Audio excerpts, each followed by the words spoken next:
मुख्यमंत्री शिंदे अर्ज भरण्यासाठी घरातून निघालेले आहेत। वागळे दत्त मंदिरात दर्शन घेऊन ते रॅली काढतायत आणि शक्ती प्रदर्शन करून ते अर्ज भरतील। तर दुसरीकडे उपमुख्यमंत्री देवेंद्र फडणवीस हे देखील ठाण्यात आहेत। ठाणे शहर मतदारसंघात ते आमदार संजय केळकर यांच्यासाठी रॅली काढतायत। आज ठाण्यामध्ये खूप मोठ्या संख्येने कार्यकर्त्यांची आणि नेत्यांची लगबग बघायला मिळते। ठाणेकरांसाठी आज मोठा दिवस, कारण आपण पाहतोय डावीकडच्या दृश्यांमध्ये मुख्यमंत्री एकनाथ शिंदे यांचं शक्ती प्रदर्शन मधल्या ह्याच्यात आपण पाहतोय। उपमुख्यमंत्री देवेंद्र फडणवीस हे संजय केळकरांना पाठिंबा देण्यासाठी शक्ती प्रदर्शन करण्यासाठी सहभागी झालेत। तर थेट बारामतीमध्ये तिसरीकडे अजित पवारांचं शक्ती प्रदर्शन, अशी महायुतीची तीन मोठी दृश्य आपण पाहतो आहोत। संघटितरित्या महायुती सातत्याने काम करताना दिसते आणि हे तीन मोठे नेते आज उतरलेले आहेत मैदानात। अजित पवार स्वतः अर्ज दाखल करणार आहेत बारामतीतनं, त्यांच्या विरुद्ध असेल त्यांचा पुतण्या युगेंद्र पवार। त्याचबरोबर संजय केळकर हे ठाण्याचे सध्याचे आमदार आहेत आणि त्यांना पुन्हा एकदा इथे उमेदवार म्हणून जाहीर करण्यात आलेलं आहे। ही बारामतीची दृश्य आपण पाहतोय। जंगी शक्ती प्रदर्शन करतायत अजित पवार। तर दुसरीकडे आता राज ठाकरे आलेले आहेत आपल्या मुलाला आशीर्वाद देण्यासाठी। आज पहिल्यांदा निवडणुकीच्या या रिंगणामध्ये, निवडणुकीच्या या युद्धामध्ये अमित ठाकरे उतरतायत आणि त्यांचा अर्ज भरण्यासाठी सोबत राज ठाकरे तसंच बाळा नांदगावकर देखील दिसतायत।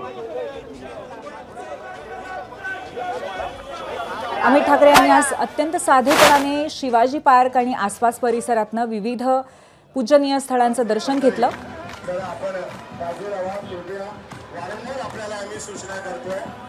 आणि त्यानंतर ते रवाना झाले सिद्धिविनायक मंदिरामध्ये दर्शन घेण्यासाठी। त्यांच्यासोबत त्यांची आई, त्यांची पत्नी देखील होती आणि त्यानंतर त्यांचे वडील राज ठाकरे हे सुद्धा त्यांच्या सोबतीने जाऊन आज हा अर्ज भरतील।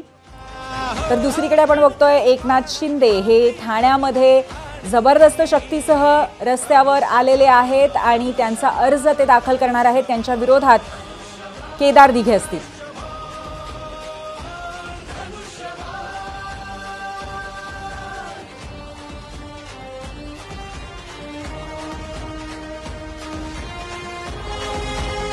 एकनाथ शिंदे यांचे गुरु धर्मवीर आनंद दिघे यांना आपण त्यांचं नातं आपण विविध पद्धतीने विविध माध्यमातून सातत्याने त्याबद्दल ऐकलेलं आहे, पाहिलेलं आहे। परंतु आनंद दिघे यांचेच पुतणे केदार दिघे हे त्यांच्या विरोधात निवडणुकीला उभे राहणार आहेत। त्यामुळे एका पद्धतीने वेगळं भावनिक आवाहन जनतेला करण्याचा इथे दोन्ही बाजूने प्रयत्न होतोय। पण एकनाथ शिंदे हे त्यांच्या मतदारसंघामध्ये अनेक वर्ष सातत्याने विविध कामही करत आलेले आहेत आणि सातत्याने जिंकत आलेले आहेत। त्यामुळे ठाणे कोपरी पाचपाखाडी हा त्यांचा बालेकिल्ला आहे, त्यांचा स्वतःचा गड आहे। दुसरीकडे आपण दृश्यांमध्ये बघतोय बारामतीतनं अजितदादा पवार हे तो देखील त्यांचा गड आहे। अनेक वेळा ते या मतदारसंघातून जिंकून आलेले आहेत। त्यांच्या समोर सुद्धा एक भावनिक आवाहन पुन्हा एकदा युगेंद्र पवार यांचं, जे त्यांचे पुतणे आहेत आणि युगेंद्र पवार यांच्या पाठीशी त्यांचे काका शरदचंद्र पवार हे तितक्याच ताकदीने उभे आहेत। त्यामुळे आपण पाहतोय की इथे सुद्धा एक कौटुंबिक आणि भावनिक अशा पद्धतीचं समीकरण, असा सामना पाहायला मिळणार आहे। सुप्रिया सुळे, शरद पवार हे सर्वच आज युगेंद्र पवार यांचा अर्ज भरण्यासाठी त्यांच्या सोबतीने दाखल झाले होते। आपल्यासोबत अक्षय भाटकर आपले प्रतिनिधी आहेत ठाण्यातनं। अक्षय, अतिशय मोठ्या संख्येने कार्यकर्ते इथे उपस्थित दिसत आहेत। प्रचंड जंगी रॅली आहे, कसं वातावरण आहे, किती उत्साह आहे लोकांमध्ये?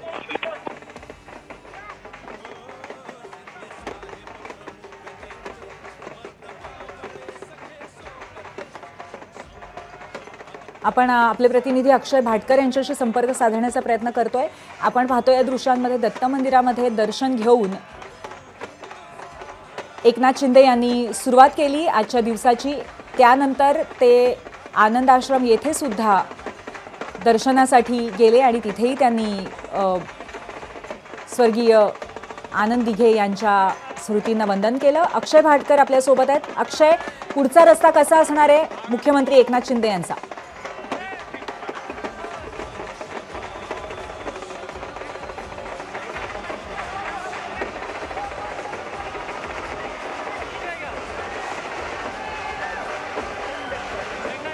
आपला संपर्क होऊ शकत नाही अक्षयशी. अक्षय, तुम्हाला माझा आवाज येऊ शकतोय का?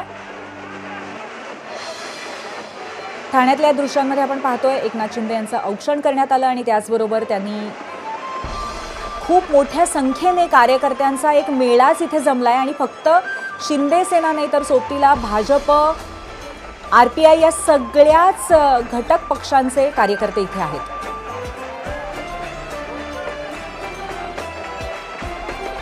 देवेंद्र फडणवीस साहेब केळकर साहेबांचा उमेदवारी अर्ज दाखल करण्यात आला. माननीय सुनील जोशी यांनी रथाकडे होते. सुनील जोशी चौथी गाडी प्लीज.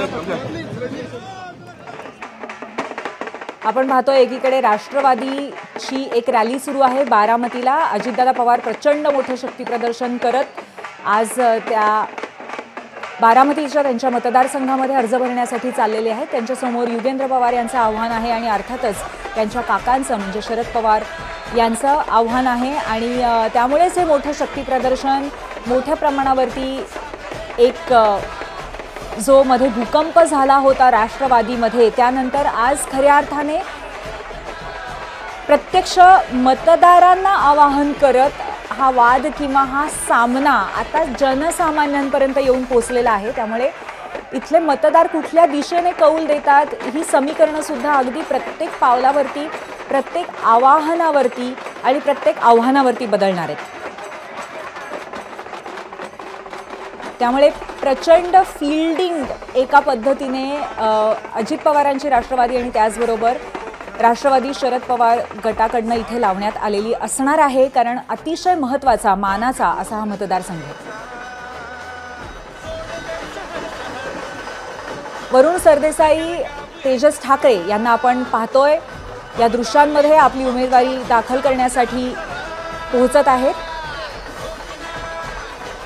वरुण सरदेसाई हे बांद्रा पूर्वचे उमेदवार असणार आहेत आणि त्यांच्यासमोर सुद्धा महत्त्वाचं आव्हान असेल. वांद्रे पूर्व इथून झिशान सिद्दीकी विरुद्ध वरुण सरदेसाई अशी ही इकडे लढत होणार आहे आणि ती महत्त्वाची या दृष्टीने आहे की झिशान सिद्दीकी यांनी पक्ष बदल केला बाबा सिद्दीकी यांच्या निधनानंतर आणि त्यानंतर एक मोठं भावनिक इथे चॅलेंज असेल मतदारांसाठी आणि त्यांच्या विरोधात उभे असतील वरुण सरदेसाई जे ठाकरे गटाकडनं उभे असतील. विविध ठिकाणी विविध रंगी विविध पक्षीय अशी लढत पाहायला मिळणार आहे. वैभव परब आपल्यासोबत आहेत. वैभव, आणखीन काय अपडेट आहे? वरुण सरदेसाई आणि त्याचबरोबर तेजस ठाकरे यांना आम्ही नुकतंच पाहिलं, आणखीन काय अपडेट आहे त्याबद्दल? पूर्वी ज्या पद्धतीनं शिवसेनेत मोठं बंड झालं त्यानंतर या बंडानंतरची ही पहिली निवडणूक होऊ घातलेली आहे आणि त्यामुळे सगळेजण आहेत, सगळे नेते मंडळी आहेत ती मोठ्या ताकदीनं आपलं शक्ती प्रदर्शन करत आपला उमेदवारी अर्ज दाखल करण्यासाठी एक वेगळी समर्थकांची ताकद गोळा केलेली आहे, जेणेकरून first impression is last impression अशा प्रकारची त्यांची ही व्याख्या आपल्याला पाहायला मिळते. जर आपण दृश्यांमध्ये पाहिलं असेल तर मोठ्या प्रमाणात इकडे समर्थकांची गर्दी आपल्याला पाहायला मिळते आहे आणि या गर्दीच्या माध्यमातून एक संदेश देण्याचा प्रयत्न केला जातोय. सर्व महायुती असेल किंवा महाविकास आघाडी असेल सगळ्या घटक पक्षांना एकत्र घेऊन हे सगळे नेते मंडळी आहेत ती आपली शक्ती प्रदर्शनार्थ रॅली करत आहेत. उमेदवारी अर्ज दाखल करण्याचा उद्या शेवटचा दिवस आहे आणि त्याआधी प्रत्येक नेत्याची ही घाई चालू आहे की आपला उमेदवारी अर्ज आहे तो दाखल करण्याचा. आपण दृश्यांमध्ये पाहिलं असेल तर एकनाथ शिंदेच्या समर्थनासाठी लांबच्या लांब म्हणजे हजारोच्या संख्येनं तिकडे समर्थक जमलेले आहेत. आता ही जी रॅली आहे पूर्वी ती ही रॅली सुरू झालेली आहे की वागळे इस्टेट पासून ते मॉडेल चेक नाका, दत्त मंदिर, किसन नगर, IIT आणि IITची जी मोठी इमारत आहे तिकडे ह्या सगळ्या रॅलीचा शेवट होणार आहे. त्यामुळे सगळेच पक्ष म्हणजे भाजपा असतील, रिपाई असेल, एकनाथ शिंदेची शिवसेनेचे कार्यकर्ते तर इकडे पाहायलाच मिळतात. त्याचबरोबर अजित पवार यांचे देखील समर्थक आहेत ते या रॅलीमध्ये सहभागी झालेले आहेत. ही लढाई एकनाथ शिंदेसाठी तितकी सोपी नसणार आहे आणि तितकी कठीण देखील नसणार आहे, कारण का महायुतीचे विरुद्ध महाविकास आघाडी अशी ही रॅली आहे पूर्वी. आता जर बघितलं तर महाराष्ट्रामध्ये सध्या या दोघांमध्ये काटेची टक्कर पाहायला मिळते आणि दुसरीकडे राज ठाकरे यांची देखील MNS पार्टी आहे ती देखील निवडणुकीत उतरलेली आहे. तिसरी महाआघाडी देखील इकडे दाखल झालेली आहे.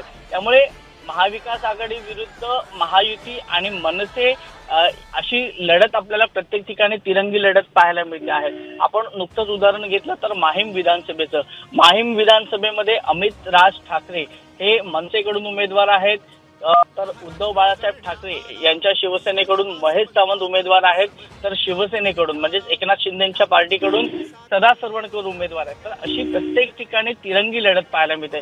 ज्या ठिकाणी भाजपचा उमेदवार असेल तिथे काँग्रेसचा उमेदवार आहे आणि काही ठिकाणी मनसे, बहुजन वंचित आघाडी आणि तिसऱ्या महाविकास आघाडीचे तिसऱ्या आघाडीचे देखील उमेदवार पाहायला मिळतात. त्यामुळे आताच्या सध्याच्या परिस्थितीमध्ये महाराष्ट्रामध्ये प्रत्येक पक्ष आहे तो आपली ताकद लावून आपल्या उमेदवाराला जिंकून आणण्यासाठी प्रयत्न करतोय, जेणेकरून 2024चं जे सरकार असेल त्यामध्ये त्या पक्षाची व्हॅल्यू ही अधिकाधिक असेल. म्हणजे काही दिवसांपूर्वी राज ठाकरे यांनी सांगितलं होतं की कुठल्याही परिस्थितीमध्ये मला माझ्या पक्षाला सत्तेत बसवायचं आहे. त्यामुळे स्वतः राज ठाकरेंनी इकडे कंबर कसलेली आहे. प्रत्येक उमेदवाराचे अर्ज दाखल करण्यासाठी ते जात आहेत, प्रत्येक उमेदवाराला समर्थन करत आहेत. त्याच पद्धतीनं स्वतः आता एकनाथ शिंदे हे स्वतःचा उमेदवारी अर्ज दाखल करण्यासाठी त्यांची रॅली सुरू आहे. त्यासोबत देवेंद्र फडणवीस आहेत, खासदार आहेत, काही आमदार आहेत, काही ठाण्यातले स्थानिक नेते आहेत. तर प्रत्येक जण आहेत तो आपली ताकद यावेळेला पणाला लावलेली आहे, जेणेकरून आगामी काळातली जी काही सत्ता स्थापनेची समीकरण असतील ती त्यांच्या बाजूने जमतील. पूर्वी आपल्या सगळ्यांनाच माहित आहे की एकनाथ शिंदे यांनी 40 आमदारांसोबत ज्या पद्धतीनं एक स्वतःची वेगळी मूठ बांधली, वेगळी मोळ बांधली, त्यानंतरची ही निवडणूक आहे. त्यामुळे उद्धव ठाकरेंसाठी देखील तितकीच महत्वाची आहे, देवेंद्र फडणवीसांसाठी देखील तितकीच महत्वाची आहे. शरद पवारांच्या पार्टीचे देखील 2 भाग झालेत. अजित पवारांचं देखील शक्ती प्रदर्शन आपल्याला पाहायला मिळत आहे. वरुण सरदेसाई म्हणजे उद्धव ठाकरे यांच्या कुटुंबातील एक सदस्य म्हणजे आदित्य ठाकरे आणि वरुण सरदेसाई असे दोघंही या निवडणुकीत पाहायला मिळतात. त्यामुळे संपूर्ण ठाकरे कुटुंबीय देखील त्यांनी आपली ताकद पणाला लावलेली आहे, जेणेकरून या निवडणुकीमध्ये खरी शिवसेना कोण आहे आणि खोटी शिवसेना कोण आहे हे दाखवण्याचा पुरेपूर भर हा उद्धव ठाकरेंचा असणार आहे. दुसरीकडे खरी शिवसेना आमचीच आहे हे दाखवण्यासाठी देखील एकनाथ शिंदेसोबत देवेंद्र फडणवीसांनी देखील ताकद लावलेली आहे. कारण का येणाऱ्या महायुतीच्या सरकारमध्ये अनेक समीकरणं बदलतील. पूर्वी खरं सांगायचं झालं तर आता गेली 2.5 वर्ष एकनाथ शिंदे मुख्यमंत्री झालेत, परंतु आता जर जागा ज्या कोणाच्या जास्त येतील किंवा आता जरी महायुतीने सांगितलं असेल की एकनाथ शिंदेच हे मुख्यमंत्री पदाचा चेहरा असेल, परंतु ज्यांच्या जागा जास्त येतील त्यांच्यासाठीही मुख्यमंत्री पदाची दरवाजे आहेत ते नेहमीच खुले असतात आणि त्यांचा क्लेम पहिला असतो. त्यामुळे महायुतीमध्ये भाजपचा चेहरा कोण असू शकेल हे आता सांगणं कठीण आहे, कारण का आता अद्याप निकाल लागायला काहीच दिवस उरलेले आहेत. दुसरीकडे महाविकास आघाडीचं जर पाहिलं पूर्वी तर उद्धव ठाकरे यांना मुख्यमंत्री पदाचा चेहरा घोषित करावा म्हणून संजय राऊत यांनी बऱ्याच प्रमाणात लॉबिंग केली होती, बऱ्याच भाषणांमध्ये त्यांनी वक्तव्य केलं होतं, परंतु शेवटपर्यंत महाविकास आघाडीचा जागा वाटपांचा घोळ काही सुटला नाहीये. आजही काही तुरळक जागा आहेत ज्या जागांवर सध्या महाविकास आघाडी एकमेकांशी संघर्ष करते. काही जागा महाविकास आघाडीत अशा आहेत पूर्वी की ज्या एकमेकांच्याच विरोधात, म्हणजे सांगली पॅटर्न आपण जर पाहिलं असेल लोकसभेला की विशाल पाटील विरुद्ध पहलवान होते चंद्रहार पाटील, त्यांच्यामध्ये ही लढत झाली होती. काँग्रेसने तो दावा केला होता की ही जागा आम्हाला सोडावी, परंतु उद्धव ठाकरेंच्या पारड्यात ती पूर्वीपासून ती जागा बरोबर योग्य बोलतोस वैभव. पण त्याचबरोबर ठाण्यामध्ये हा संपूर्णपणे एकनाथ शिंदे यांचा बालेकिल्ला मानला जातो, कोपरी पाचपाखाडी आणि तो संपूर्ण परिसर. आणि आत्ता त्यांच्या खांद्यावरती खूप मोठं आव्हान, खूप मोठी जबाबदारी आहे, कारण फक्त ठाणं नाही तर संपूर्ण महाराष्ट्रामध्ये कुठेतरी शिवसेना आपलीच आहे हे कुठेतरी सिद्ध करायचं आहे त्यांना. पूर्वी ज्या वेळेला एकनाथ शिंदे हे उद्धव ठाकरेंपासून बाजूला झाले होते आणि सरकार स्थापन केलं होतं, त्या पहिल्या अधिवेशनामध्ये म्हणजे विधिमंडळामध्ये एकनाथ शिंदेंनी एक वक्तव्य केलं होतं की मी माझे 40 आमदार परत निवडून आणीन आणि जर मी हे निवडून आणले तर मी गावाला जाऊन शेती करेन. खरं तर आता ही एकनाथ शिंदेसाठी खूप मोठी परीक्षा आहे, अग्निपरीक्षा आहे. कारण का एकनाथ शिंदेचा हा गड सोपा आहे त्यांच्यासाठी, म्हणजे त्यांचा जो पेपर आहे कोपरी 5 पाकळीचा हा त्यांच्यासाठी खूप सोपा आहे. परंतु फक्त एकनाथ शिंदे जिंकून इकडे फायदा नाहीये, तर ज्या आमदारांनी बंडाच्या वेळेला साथ दिली होती त्या 40 आमदारांबरोबर जे 10 अपक्ष होते आणि त्यांच्यासोबत आलेले अनेक नेते कार्यकर्ते होते, या सगळ्यांना निवडून आणण्याची जबाबदारी सध्या एकनाथ शिंदेंवर आहे. त्यामुळे जरी एकनाथ शिंदेचा कोपरी 5 पाकळीचा पेपर जरी सोपा असला तरी इतर नेत्यांना, इतर आमदारांना जिंकून आणायचं आहे. एबीपी माझा, उघडा डोळे बघा नीट.